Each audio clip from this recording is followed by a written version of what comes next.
창세기 41장. 그로부터 2해가 지난 뒤에 바로가 꿈을 꾸었다. 꿈에 그는 나일강가에 서 있었다. 튼튼해 보이는 암소 7마리가 나일강에서 올라와 습지에서 풀을 뜯고 있었다. 뒤이어 가죽만 남은 암소 7마리가 강에서 올라와 강가에 있는 암소들 곁에 섰다. 그러더니 바싹 마른 암소들이 튼튼한 암소 7마리를 잡아먹는 것이었다. 그때 바로가 잠에서 깨어났다. 바로가 다시 잠이 들어 2번째 꿈을 꾸었다. 줄기 하나에서 튼실하고 잘 여문 이삭 7이 자라났다. 곧이어 이삭 7이 더 자라났는데 이번에는 야위고 동풍에 바싹 마른 것들이었다. 그 야윈 이삭들이 튼실하고 잘 여문 이삭들을 삼켜버렸다. 바로가 잠에서 깨어보니 또 다른 꿈이었다. 아침이 되자 바로는 마음이 뒤숭숭했다. 그는 사람을 보내어 이집트의 마술사와 현자들을 모두 불러들였다. 바로가 그들에게 자신이 꾼 꿈을 이야기했으나 그들은 그 꿈을 바로에게 해석해주지 못했다. 그때 술잔을 맡은 관리가 용기를 내어 바로에게 말했다. 제가 오래전에 경험한 일을 미리 말씀드려야 했는데 이제야 생각났습니다. 전에 왕께서 종들에게 노하셔서 저와 빵을 맡은 관리를 경호대장의 집에 가두신 적이 있습니다. 그때 저희 2사람이 같은 날 밤에 꿈을 꾸었는데 각자 꾼 꿈이 저마다 의미가 있었습니다. 마침 그곳에 경호대장의 소유였던 젊은 히브리 종 하나가 저희와 함께 있었습니다. 저희가 꾼 꿈을 그에게 이야기했더니 그가 저희 꿈을 각기 다르게 해석해 주었습니다. 그리고 모든 일이 그가 해석한 대로 되어서 저는 복직하고 빵을 맡은 관리는 기둥에 매달렸습니다. 바로가 즉시 사람을 보내어 요셉을 불러오게 했다. 사람들이 서둘러 그를 감옥에서 끌어냈다. 요셉은 머리털을 깎고 깨끗한 옷을 입고서 바로 앞으로 나아갔다. 바로가 요셉에게 말했다. 내가 꿈을 꾸었는데 아무도 그것을 해석해주는 사람이 없다. 그런데 너는 꿈 이야기를 듣기만 하면 해석해낸다고 하더구나. 요셉이 대답했다. 제가 아니라 하나님께서 하시는 것입니다. 하나님께서 왕의 마음을 편하게 해주실 것입니다. 그러자 바로가 요셉에게 말했다. 꿈에 내가 나일 강가에 서 있었다. 튼튼해 보이는 암소 7마리가 강에서 올라와 습지에서 풀을 뜯고 있었다. 뒤이어 가죽만 남은 암소 7마리가 올라왔는데 그처럼 흉한 소는 일찍이 이집트에서 본 적이 없었다. 그런데 가죽만 남아 보기 흉한 암소 7마리가 먼저 올라온 튼튼한 암소 7마리를 잡아먹었다. 그러나 그렇게 잡아먹고도 전과 같이 뼈와 가죽만 남아 보기 흉한 모습이었다. 다른 소를 잡아먹었다고는 짐작할 수 없을 정도였다. 그러고는 잠에서 깨어났다. 2번째 꿈에 보니 줄기 하나에서 튼실하고 잘 여문 이삭 7이 자라나고 뒤이어 쭈글쭈글하고 야위고 동풍에 바싹 마른 이삭 7이 자라났다. 그러더니 그 야윈 이삭들이 알찬 이삭들을 삼켜버렸다. 내가 이 모든 꿈을 마술사들에게 이야기했지만 그들은 그 뜻을 해석하지 못했다. 요셉이 바로에게 말했다. 왕의 2 꿈은 모두 같은 것을 의미합니다. 하나님께서 친히 하시려는 일을 왕께 알려주신 것입니다. 튼튼한 암소 7마리는 7해를 뜻하고 튼튼한 이삭 7도 7해를 뜻합니다. 그 둘은 같은 꿈입니다. 뒤이어 올라온 병들고 흉한 암소 7마리도 7해를 뜻하고 야위고 동풍에 바싹 마른 이삭 7도 마찬가지입니다. 그것들은 모두 7년 흉년을 의미합니다. 그 의미는 앞서 말씀드린 것과 같이 하나님께서 친히 하시려는 일을 왕께 알려주신 것입니다. 앞으로 7해 동안은 이집트 전역에 큰 풍년이 들 것입니다. 그러나 그 뒤에 이어지는 7해 동안은 흉년이 닥쳐 이집트 전역에 들었던 풍년의 흔적을 말끔히 지워버릴 것입니다. 그 흉년으로 인해 나라가 텅 비고 전에 들었던 큰 풍년의 흔적조차 사라지고 말 것입니다. 기근이 온 나라를 휩쓸 것입니다. 왕께서 같은 꿈을 2번이나 꾸신 것은 하나님께서 이 일을 행하시기로 그것도 속히 행하시기로 결정하셨다는 뜻입니다. 그러니 왕께서는 지혜롭고 경험 많은 사람을 찾으셔서 그에게 나라를 맡겨 관리하게 하시는 것이 좋겠습니다. 그런 다음 감독관들을 임명하셔서 풍년이 드는 7해 동안 이집트 전역을 감독하게 하십시오. 그들에게 앞으로 풍년이 드는 동안 생산되는 온갖 식량을 거둬들여 왕의 권한으로 곡식을 비축하게 하고 각 성읍에 보관하여 장차 식량으로 삼게 하십시오. 이 곡식을 저장해 두셔야 앞으로 이집트에 닥칠 7년 흉년 동안 활용하실 수 있을 것입니다. 그렇게 해야 이 나라가 흉년으로 망하지 않을 것입니다. 바로와 그의 신하들이 이 제안을 좋게 여겼다. 바로가 신하들에게 말했다. 이 사람이야말로 우리에게 필요한 사람이 아니겠소. 이 사람처럼 그 안에 하나님의 영이 있는 사람을 어디서 찾을 수 있겠소. 바로가 요셉에게 말했다. 그대야말로 우리가 찾는 사람이요. 하나님께서 그대에게 앞으로 일어날 일의 내막을 알려주셨으니 그대처럼 자격을 갖춘 사람, 그대처럼 경험 많고 지혜로운 사람도 없을 것이요. 이제부터 그대가 내 일을 맡아보시오.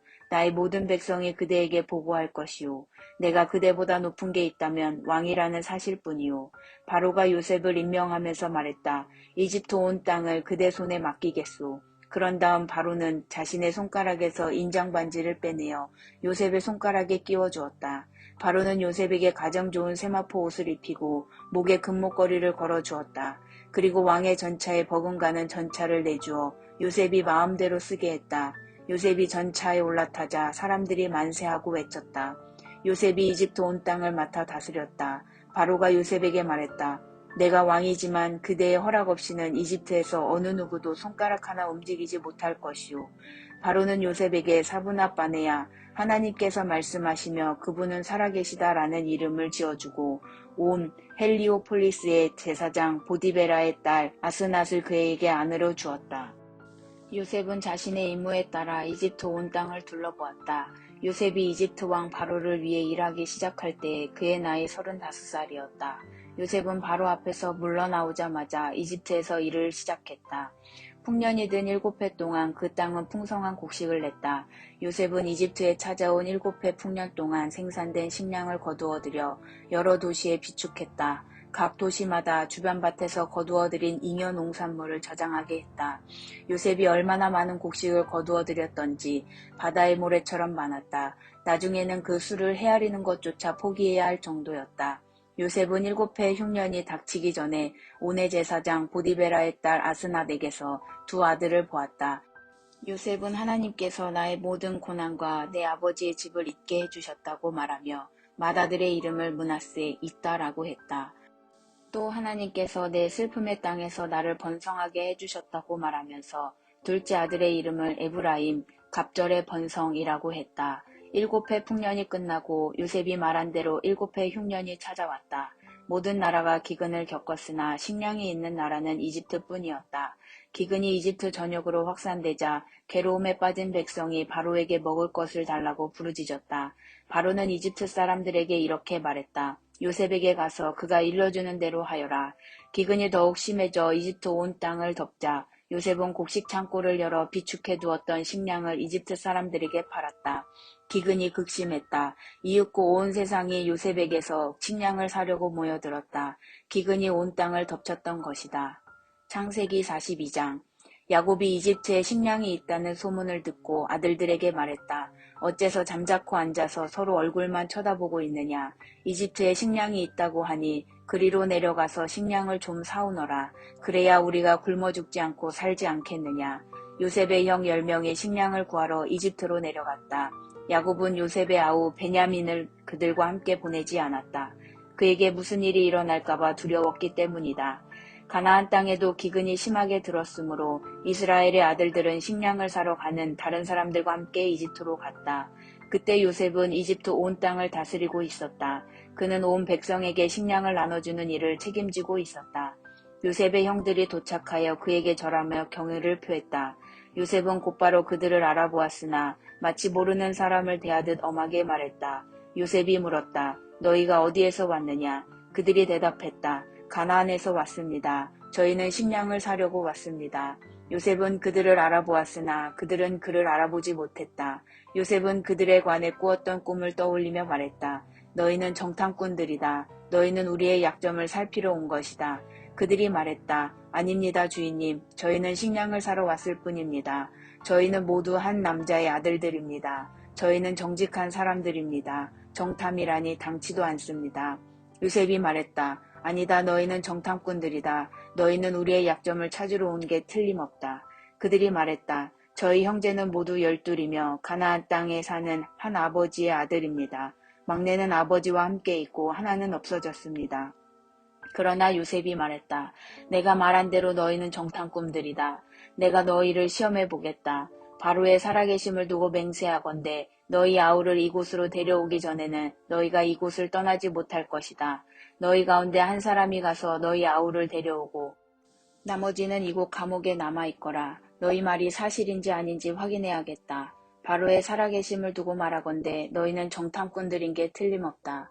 그러고 나서 요셉은 그들을 감옥에 집어넣고 사흘을 지내게 했다. 사흘째 되던 날 요셉이 그들에게 말했다. 너희가 살고 싶다면 이렇게 하여라. 나는 하나님을 경외하는 사람이다. 너희 말대로 너희가 정직하다면 너희 형제 가운데 한 사람만 이곳 감옥에 남고 나머지는 식량을 가지고 굶주리는 너희 가족들에게 돌아가거라. 그러나 너희는 너희 막내 아우를 내게 데려와서 너희 말이 진실임을 증명해야 한다. 그래야 너희 가운데 한 사람도 죽지 않을 것이다. 그들은 그렇게 하기로 했다. 그들이 서로 말하기 시작했다. 지금 우리는 우리 아우에게 한 짓의 죗값을 치르고 있는 거야. 우리 아우가 살려달라고 할 때 그 애가 얼마나 두려워했는지 우리가 똑똑히 보았잖아. 그런데도 우리는 그 애의 말을 들은 채도 하지 않았어. 그래서 이렇게 공경에 처하게 된 거야. 르우벤이 한마디 했다. 내가 너희에게 그 애를 다치게 하지 말라고 하지 않았더냐. 그런데도 너희는 내 말을 듣지 않았어. 지금 우리는 그 애를 죽인 죗값을 치르고 있는 거야. 요셉이 통역을 쓰고 있었으므로 그들은 요셉이 모든 말을 알아듣는 줄 알지 못했다. 요셉은 그들이 보지 못하는 곳으로 물러나와 울었다. 그는 마음이 진정되자 그들이 지켜보는 앞에서 시므온을 붙잡아 묶고 죄수로 삼았다. 그런 다음 요셉은 지시를 내려 그들의 자루에 곡식을 채우고 가져온 돈을 각자의 자루에 도로넣게 했고 또 그들이 돌아가는 길에 먹을 양식을 주게 했다. 요셉이 지시한 대로 되었다.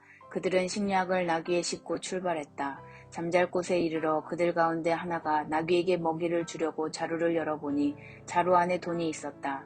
그가 형제들을 불러 말했다. 내 돈이 되돌아왔어. 여기 내 자루 속에 돈이 들어있다. 다들 그것을 보고는 놀라서 두려워했다. 하나님께서 우리를 어떻게 하시려는 거지? 그들은 가나안 땅에 있는 아버지 야곱에게 돌아가서 그동안 있었던 일을 낱낱이 말했다. 그 나라를 다스리는 사람이 우리에게 엄히 말하면서 우리를 정탐꾼들이라고 몰아세웠습니다. 우리는 이렇게 말했습니다. 저희는 정직한 사람들이지 결코 정탐꾼들이 아닙니다. 저희는 12형제이고 모두가 한 아버지의 아들들입니다. 하나는 사라졌고 막내는 아버지와 함께 가나안 땅에 있습니다. 그랬더니 그 나라의 주인이 이렇게 말했습니다. 너희 형제들 가운데 한 사람은 내 곁에 남겨두고 너희는 굶주린 가족을 위해 식량을 가지고 가거라. 너희 막내 아우를 내게 데려와서 너희가 정탐꾼들이 아니라 정직한 사람들이라는 것을 증명해 보여라. 그러면 나는 너희 형제를 풀어주고 너희는 이 나라의 마음대로 오가게 될 것이다. 그들이 식량 자루를 비우는데 자루에서 각 사람의 돈 주머니가 나왔다. 그들과 그들의 아버지는 그 돈을 보고서 근심에 사로잡혔다. 그들의 아버지가 말했다. 너희는 내가 얻은 모든 것을 빼앗아 가는구나. 요셉도 없어지고 시므온도 없어졌는데 이제는 베냐민마저 빼앗아 가려고 하는구나. 너희 말대로 하면 내게 무엇이 남겠느냐. 르우벤이 목소리를 높여 말했다. 제 두 아들의 목숨을 아버지의 손에 맡기겠습니다. 제가 베냐민을 데려오지 않으면 아버지께서 그 아이들을 죽이셔도 좋습니다. 베냐민을 제게 맡겨주십시오. 제가 반드시 그 아이를 데려오겠습니다. 그러나 야곱은 거절했다. 내 아들을 너희와 함께 내려보낼 수는 없다. 그 아이의 형은 죽었고 내게 남은 것은 이제 그 아이뿐이다. 길에서 그 아이에게 무슨 일이라도 생기면 너희는 백발이 성성한 채 슬퍼하는 나를 땅에 묻어야 할 것이다.